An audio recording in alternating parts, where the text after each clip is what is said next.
Hey, you alright? Welcome to another video. If you haven't been here before, my name is Georgia Jo and this is my channel where I talk all things books. So today I am doing a bit of a mood reading vlog because I've got some books that I really am looking forward to reading, and they're like at the very top of my reading, like wanting to read list at the moment.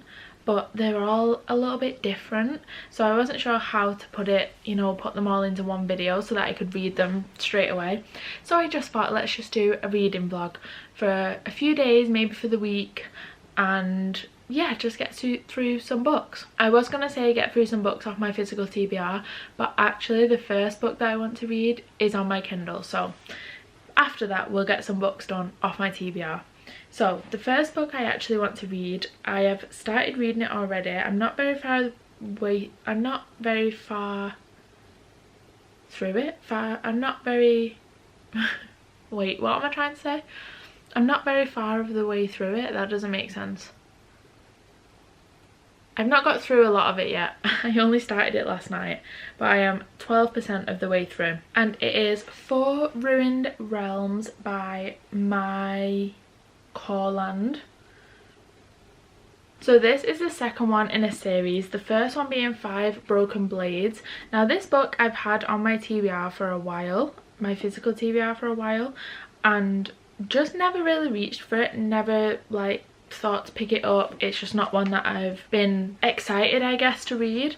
But then I realised it was on Kindle Unlimited, so I started reading it the other day, forgetting like that I had the physical book. I just noticed it on Kindle Unlimited and was looking for something to read whilst I was in bed. I started reading it and I got it read in 2 days. I enjoyed it so much. I did not want to put it down. I just wanted to carry on reading. When I was having to go to work, I was like, I don't want to go to work, I just want to sit and read this book, and yeah, it just completely took me by surprise. So I literally finished it yesterday and started the next book straight away. The third book I think actually comes out today, so I'm hoping that's going to be on Kindle Unlimited as well, and maybe I'll just read the third one straight after this. We'll see, I don't know. But yeah, so it's Four Ruined Realms. So basically the first book is following 6 people from all different parts of the country, and they've all been given like a job to do by different people, but it all is centered around killing the king, assassinating the king. But the king is known as a god king, so it needs like a few different people that have a few different specialities to actually kill him because he's immortal. So yeah, you're following 6 different people. You're getting all 6's point of views, which I really love in a book.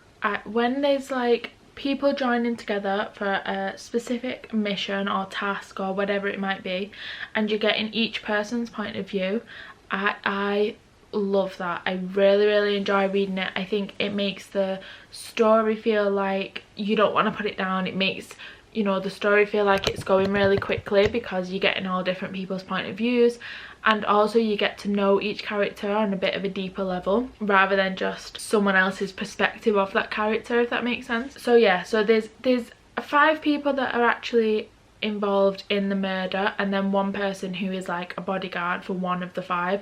So there's 6 of them in total that are going on this journey. So there's a few like twists and turns in there that I wasn't expecting. Honestly, it had me absolutely hooked, so I'm so excited to read the next one. I think that whilst I'm talking about this, I just in case I do say something that is a little bit of a spoiler, I'm just putting this like disclaimer here that there might be something that I say that can spoil it.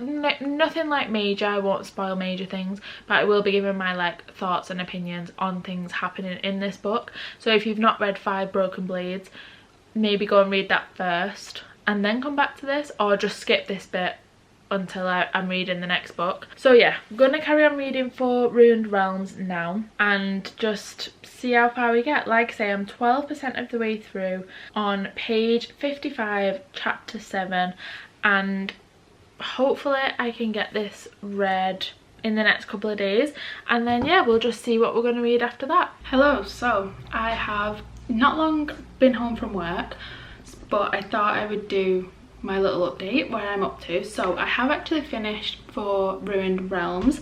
I finished it last night and I I'm really enjoying this series, like really enjoying it more than I've enjoyed a series for a while. I feel like this is what I've been like wanting for a bit now. In this one, so this is the second one in a trilogy, and there were a few shocks in this one. Like, I did not see some of the stuff come in.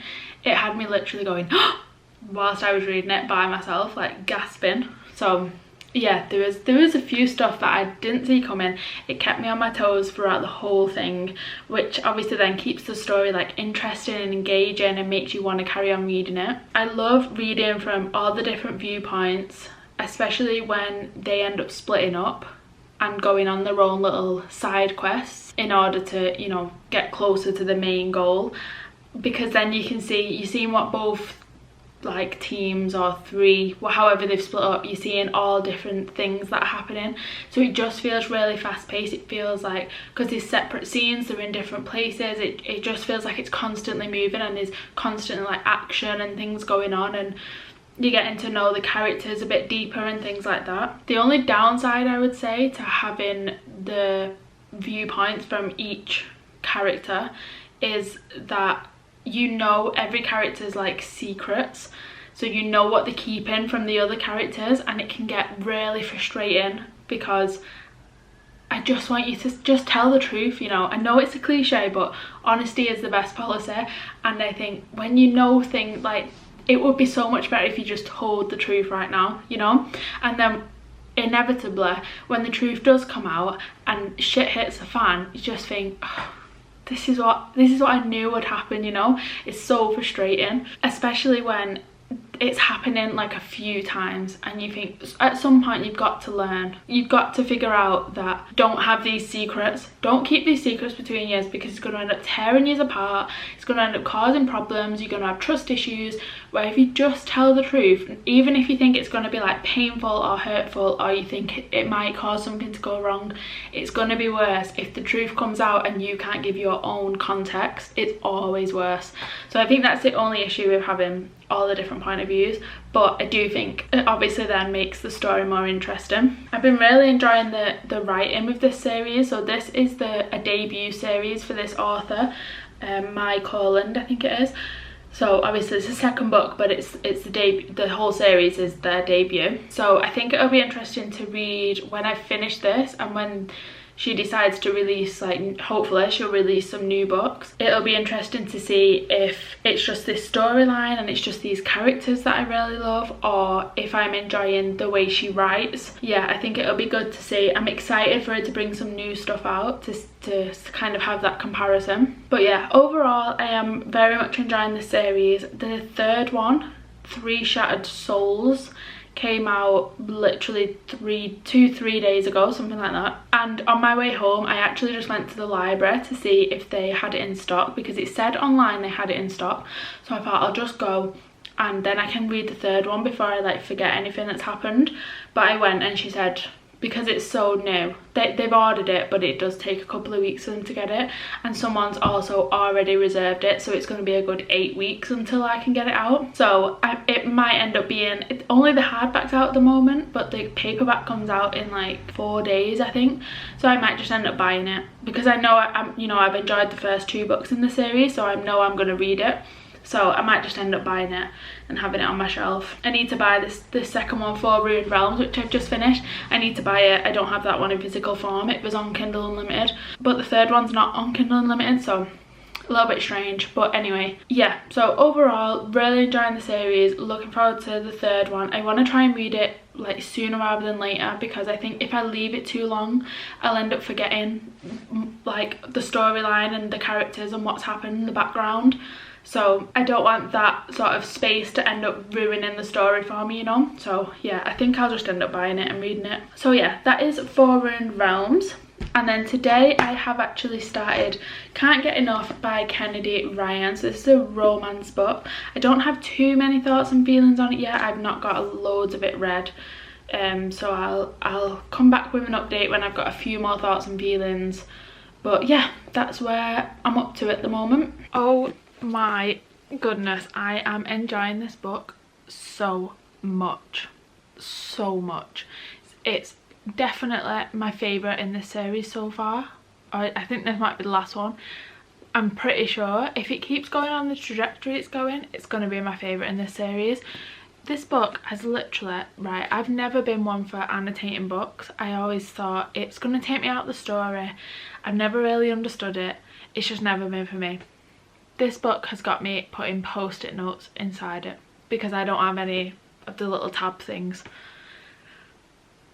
That's how good this book is. It's literally got me sticking post-it notes in it. I am enjoying it so much. So I'm currently on page 218, so I think I'm about halfway through it, and I just want to go through some of the stuff that I've, like, I was gonna say highlighted, but I've not highlighted them, but that I've post-it noted. Firstly, Hendrix is a 40-year-old woman who is very much into a career. She's not settled down, she's not got any kids, she doesn't want any kids. It's just something that she's realised she doesn't want in life, and she's very much focused on a career. She's really made something like for herself, and that's one of the most important things, you know, going on in life right now. She's got these two beautiful friends that she's like, I like family. She's got a mum. Unfortunately, her dad passed away not that long ago, and yeah, she's got her mum. Her mum's going through dementia, which I think is really beautifully portrayed in this book. Before I go through the post-it notes, let me go through this. So yeah, her mum's got dementia, and I think reading about how the disease is like progressing in her mum, and it's so emotional reading Hendrix sort of going through that and experiencing her mum with dementia, and how obviously that affects the family all around the person that's actually going through it. I'm reading about how her mum's deteriorating, and I think the way it's written is so harrowingly beautiful. How it's portraying dementia. I think it's obviously an awful thing to read about, but it's written in a way that almost makes you feel like you understand it a little bit more, not only what the characters are going through but also the disease itself. So yeah, obviously I'm not enjoying the fact that the characters are going through this, but I'm really loving how it's written and enjoying that sort of aspect of it. So yeah, that's kind of a little bit of a really quick debrief on Hendrix. She's also a plus size woman, which I don't really know if it's massively portrayed on the front cover, so I didn't really realise that until this moment. So this is on page 96. So she's talking to the ex-girlfriend of the male lead, Maverick, and the ex-girlfriend says, "You're not his type at all." So Hendrix says, "Not his type, what do you mean?" And the ex-girlfriend says, "Well, he likes women who are..." and then she don't really finish a sentence. And Hendrix says, "It's a ridiculous notion to hear that a man like Maverick would be drawn to someone like me. That I, a plus-size woman, could pose a threat to her. Her unspoken assumption doesn't offend me. It doesn't hurt. I grew up with the careless adults telling me I was pretty for a big girl or for a brown girl. My parents made sure I always felt beautiful in my skin and in my body. They instilled a confidence in me that not even the thoughtless words of this beautiful woman can dent." And that's all it says about being plus size, and I love that. I love the fact that there's just a paragraph on it and she understands the sort of meaning behind the words of "you're not his type, he won't want a woman like..." and she's trying not to say a fat woman or whatever. And I think it's something that a lot of, you know, bigger women can relate to, but also I love that it's not such a big part in the book. It's just like, yeah, the female lead's fat or plus size, and you know, so what, let's move on. The book's not got to be about her losing weight or her being insecure, or, you know, it's not got to talk about it, it's not got to keep bringing it up. It's so annoying when the female lead in a book is plus size and you're just constantly told about how fat she is or how plus size she is or how curvy she is, and it's just like, okay, we get it. Do you know what I mean? Like, why has that got to be a personality trait for the female lead?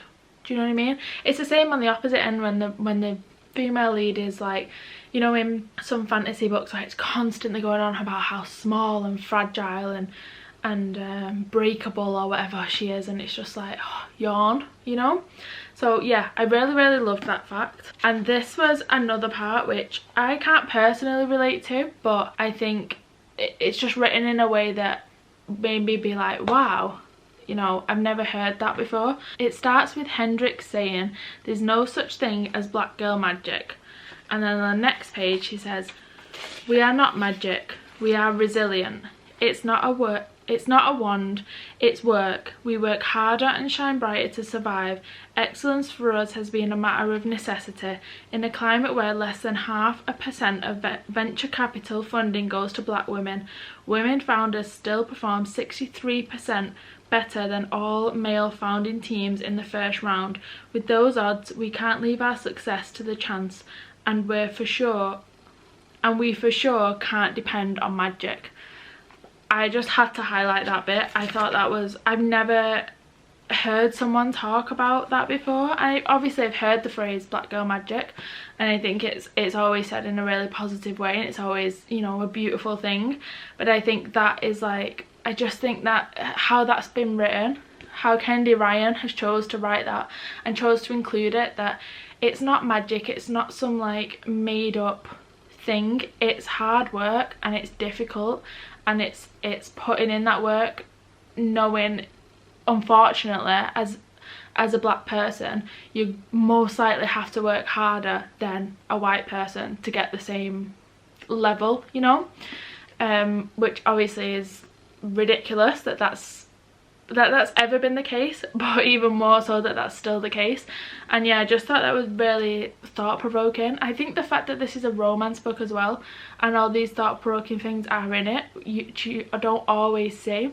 I'm just really enjoying the way Kennedy Ryan writes. Okay, I've had to do a quick seat change because that was not comfortable kneeling on the floor. Okay, next bit that I've highlighted, or that I've post-it noted, is a bit where Hendrix is talking about not wanting children, which again I think is something that's not said enough in romance books, where usually, especially if you're reading like a fluffy romance, which don't get me wrong, I love a good little fluffy kicking my feet giggling romance, but usually the epilogue is they get married and they have kids, you know, and that's like the happily ever after. And it's not portrayed enough that you can have a happily ever after without having children. Like, that is an option, and you can still live a fulfilled life without having kids. So I just want to read this bit out. I knew pretty early on that I didn't want that, talking about having kids. When I was really young, I used to say I wanted kids because that's what the world tells you. That's what everyone expects, and you don't always know how to be different at that age. You just fall in line. You're still a child yourself when they shove a baby doll in your hands and say, "Pretend you're the mummy."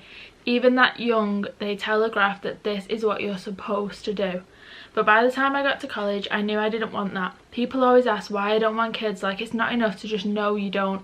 I don't ask anyone to defend their decision to have kids, so why should I have to defend my decision not to? I think that bit speaks for itself. I'm not sure I need to go into that bit anymore. And then lastly, this was just a really little bit that I just picked up on. So basically I'm at part of the story where, obviously, you know, it's a romance, so I'm sure they're going to get together and live happily ever after at the end. But at the moment, Hendrix is very much like, she's very on the back foot. She's obviously attracted to Maverick, and she knows, like, you know, she's got these feelings, but his ex-girlfriend is working with Maverick's ex-girlfriend is working with Hendrix on like a work project at the moment, so she doesn't want to go there, you know. It's complicated, it could be messy, and her work is going to come before a man, kind of thing. And Maverick, this man is down bad. He knows he wants Hendrix, and he'll do whatever he has to do. Also, I don't think I've mentioned Maverick is like a billionaire. I think he's a billionaire or multi-millionaire. I'm pretty sure he's a billionaire. And so obviously he's got a lot of money, and he's like, I'll do anything. What do you need from me? What can I do for you? And she's like, I don't need anything from you. I'm doing this myself. I'm a successful woman in my own right. I don't need your like hand-me-downs. I don't need anything from you. And he obviously didn't mean it like that. He just wants a chance to be able to be with her. So he sends all these roses to her house, right? A lot of roses, not just like a bunch, like bunches and bunches and bunches and bunches of roses. And this is the bit that I picked up on. Like, that's nice, you know, that seems lovely. All the roses being come to your house, been delivered by a like third-party company. Beautiful, right? But this is the bit that got me. The delivery boy says, "We'll send someone out next week to dispose of them," he adds. And Soledad, who is Hendrix's friend, says, "I've never heard of that. I didn't know that was a thing." And the delivery boy says, "For the right price, it can be." So this man, Maverick, has sent all of these roses, beautiful bunches of flowers to her house. Not only that, but it's also organised in a week's time for when the flowers are most likely going to be dead. Or at least, you know, they're not going to look as pretty. He's arranged for them all to be picked up, so that it's not giving her a chore that she needs to do at the end. She's going to have to like sort them out, or she's going to have all these dead roses in her house. She's going to have to figure out, collect them all and put them all in the bin. It's just giving her a job to do. No, no, no. No, no, no. Maverick's got it sorted. He's paid someone to come and collect them in a week's time. I know that's such a small thing, but I just think like that would have me like sold, you know, if someone did that, because it's the thoughtfulness of getting the flowers in the first place, but it's the added thoughtfulness and the consideration of making sure she's not then got the inconvenience of having all these dead flowers in her house. I just think that's lovely. I think that's so thoughtful.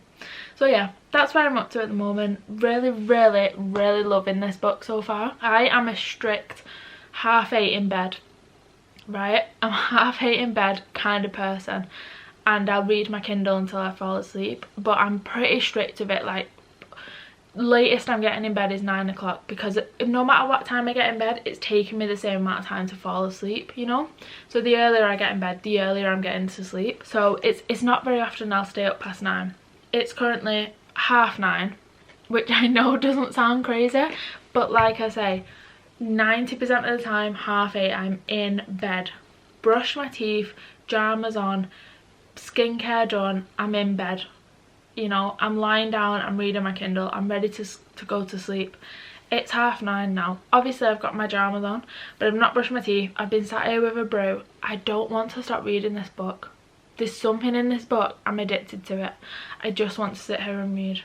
So that's what I'm going to do. I'm going to read for a little bit longer. I might get in bed and read, but I'm going to read for a bit longer, and I'll probably just do an update now when I've finished, because I don't want to spoil loads of things that's happening in this book. But I couldn't not tell you about the stuff that I've actually put post-it notes in the book.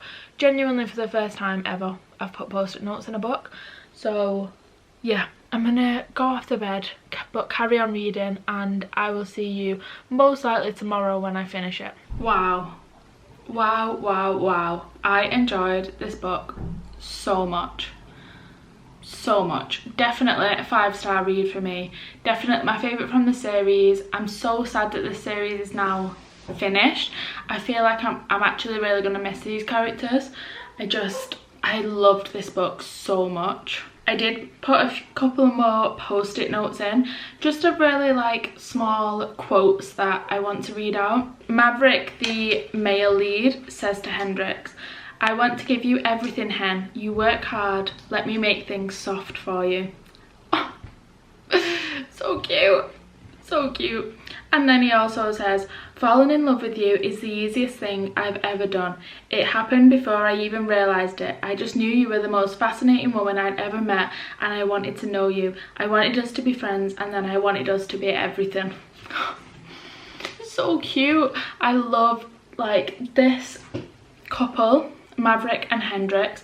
They were going through real life things, you know, things that people go through in real life, really awful things. Also, the relationship was a little bit messy, a little bit complicated when they first got together, but it was really beautiful to watch them sort of blossom into what they are like at the end of the book. I just think it's written so well. I'm probably going to use the word beautiful so much when I'm talking about this book, but I just think the writing is so beautiful. I think that the couple are like perfectly matched for each other. It had me giggling, it had me swooning, and I don't typically giggle at books. you know? Like, I might be like, oh, or in my head I'll be like, that was cute. This actually had me like giggling and kicking my feet out loud in moments. I really loved it. I also, in the 3 books in this series, I loved how friendship is portrayed with the 3 main women, how like they met in later life. They've not been, you know, best friends since school or whatever. They met in later life, they're in the 40s, and it's actually in the epilogue is the last thing that I sort of put a post-it note on, because I just really loved this part. Also, I thought the epilogue was really well done, really well done. I thoroughly enjoyed it. But yeah, this specific part is Soul Dad, who is in she's the main lead in the 2nd book, and she's one of Hendrix's best friends, and she's talking about Hendrix and Yasmin and their like friendship. She says, "My point is that all 3 of us have partners, men we love, but these 2 women are just as much my soulmates. They've been with me through the toughest times of my life. They have never wavered and have taught me what true friendship, what real sisterhood means. I thank you." And I just think that like really encompassed the friendship that we saw through these 3 books, and how they are platonic soulmates. Like the love they have for each other is just really, it's so nice to read about, and so nice to see like women, the female friendships, but also just women supporting women. It's just so lovely to read about. And I love that even though they are like in the 40s, there was one scene where they had like got together and Hendrix was telling them about Maverick, and I just thought it was such a lovely like girly display of girlhood, and how even though they are in the 40s, girlhood is still what it is the whole way through your life, because they were like giggling about Maverick, they were gossiping about people, and just having like a really good time, just as though they were like schoolgirls still. And I just thought that was really lovely to read and to see that. But yeah, with Maverick himself, something that I did think in this book was, sometimes you see, especially men saying, or not especially men, but it's typically men that say this, where it's like romance books are given an unrealistic goal or expectation for a man in a romantic relationship. But the things that I loved the most, it makes me laugh when I see that, because the things that I'd like in romance books are not like the extravagant things. Like, this man is a billionaire, right? He's got as much money as he's ever going to need, and his bank account is only increasing. But the things that I loved in this book were where he was like really thoughtful and considerate. And I know I mentioned it in the last clip last night about him arranging to pick up the dead flowers when they die. Like, that it's just so thoughtful. It's also the way that he asks for consent, and it's, you know, I think often people expect asking for consent to be like unsexy, but it's not. It's really not. When you do it in the right way, there's so many ways around it to make it sexy and to put it into the conversation, and it's so important. Like, consent is so important. Also, I think he had really good communication skills. Like, he was really clear with his communication.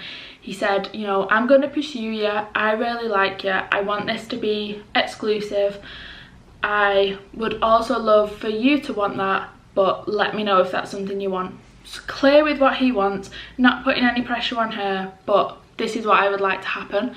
These are what people, or what women are wanting. That's what we're loving, that's what we're appreciating in these romance books, is that these fictional men are doing the most simple things. So I can only laugh when you hear people say it's giving unrealistic expectations, as I think really that's, you know, it's not unrealistic to want a man to make sure he's got your full consent, and happy consent as well, you know. It's not just like oh yeah, if you want to, like real proper consent, I want to do this. For them to communicate properly, and for them to actually be thoughtful and considerate of things, and like hear you and treat you like an actual human being. So yeah, anyway, that was just a little side note. But yeah, overall 5 stars, really loved it. Love Kennedy Ryan's writing. I had a moment when I was reading this book where I was like, Kennedy Ryan has actually sat down and wrote this. Like, this has all come from her brain, and I feel like I'm reading real life people. Do you know what I mean? I feel like this is happening in real life and I just happen to be reading about it. I just think it's like so amazing that authors can do that, can really make you feel like you are part of that world and you know these people. So yeah, I just had a little moment whilst I was reading that made me feel like, wow, someone's actually wrote this. Like, this is not real life. This is actually just come from someone's imagination. Well, kind of someone's imagination. If you are going to read this book and you're going to get the physical copy, I really suggest that you read the author's note at the end, because it kind of gives a little bit of insight to some of the stuff that happens in the book actually is like real life things happening, and really important things to talk about. So yeah, I'd really recommend reading the author's note, because it gives you just a bit more understanding, and I didn't realise some of the stuff has actually happened in real life. So yeah, definitely do that. But overall, 5 stars, really loved it. And yeah, that's actually where I'm going to end this vlog, because it is Friday today and I'm now going out and I'm going to film a 24-hour readathon over the weekend. So I'm going to leave this vlog here with just the 2 books read. I was hoping to get some more books read off my TBR, but it just takes, for some reason, I think in my head I can read books quicker than what I actually can. I forget that I have like a day job and I can't just sit and read all day. So yeah, I've only managed to get 2 books read and only 1 actually was from my TBR. But anyway, I thoroughly enjoyed that. I'm glad I read Can't Get Enough, and like I said, I'm really sad to be leaving this world. But yeah, that is the end of today's video. I hope you enjoyed. If you did and you'd like to subscribe, I would really appreciate it. But other than that, I will see you in a bit.